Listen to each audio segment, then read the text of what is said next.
प्रकृति सिखाती है बहुत कुछ। हमारी आंखों के सामने बहुत कुछ हो रहा है, हमारी आंखों के सामने बहुत कुछ घटित हो रहा है, हम अनभिज्ञ हैं, हमको समझ ही नहीं आ रहा कि प्रकृति रोज सिखा रही है कि जलना तो पड़ेगा। और देखो कहानी इसकी, ये बर्ड किंगडम का राजा है ईगल। प्रकृति रोज सिखाती है कि if you want to become eagle तो आपको जलना पड़ेगा। 70 साल औसतन उम्र होती है, 70 साल ईगल का उम्र होता है सर। लेकिन इसकी कहानी का ट्विस्ट क्या है, और वो ये है कि 40 साल जब ये हो जाता है तो इसकी जो चोंच है ये बेंड हो जाती है, आगे से सॉफ्ट हो जाती है, शिकार नहीं कर पाता। व्हेन ही रीच 40 इसकी चोंच बेंड हो जाती है, सॉफ्ट हो जाती है, शिकार कर करके शिकार नहीं कर पाता। इसके जो पंख हैं जिससे उड़ता है वो इतने भारी हो जाते हैं कि वो छाती से चिपक जाते हैं, इतने भारी हो जाते हैं कि छाती से चिपक जाते हैं, इसको उड़ने में तकलीफ होती है। इसके जो पैर हैं जिससे झपटा मारता है वो नाखून टेढ़े हो जाते हैं, कर करके 40 साल।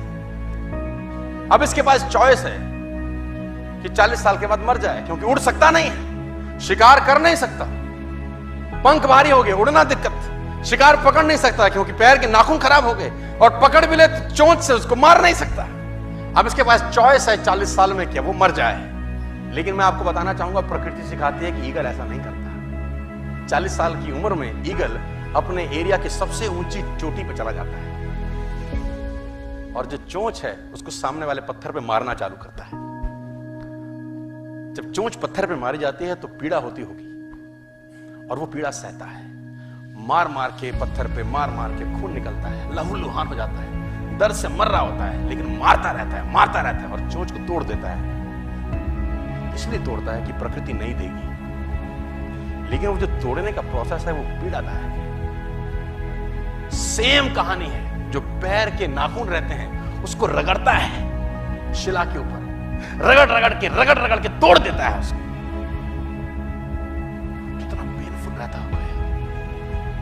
लेकिन हर ईगल की जिंदगी में ऐसा दिन आता है 40 साल, जैसे ही चोंच निकलती है कहानी यहां खत्म नहीं होती, नई चोंच आती है, फिर वो उस चोंच से अपने परों को तोड़ता है, अपने जिस्म से अपने ही पर उखाड़ता है, क्योंकि वो पर उसके उड़ने के लायक नहीं रहे। भयंकर पीड़ा होती होगी, भयंकर। लेकिन इस प्रोसेस से हर ईगल गुजरता है अपनी जिंदगी में से, और 40 साल के इस प्रोसेस में 6 महीने के बाद वो एक नया ईगल होके 30 साल और जीता है, 30 साल और जीता है सर। तो आहुति तो देनी पड़ेगी। आज कल परसों चॉइस आपकी है। मैं फिर कहता हूं, आज कंफर्टेबल हो जाएंगे तो जिंदगी अनकंफर्टेबल होगी, आज अनकंफर्टेबल हो जाएंगे तो जिंदगी कंफर्टेबल।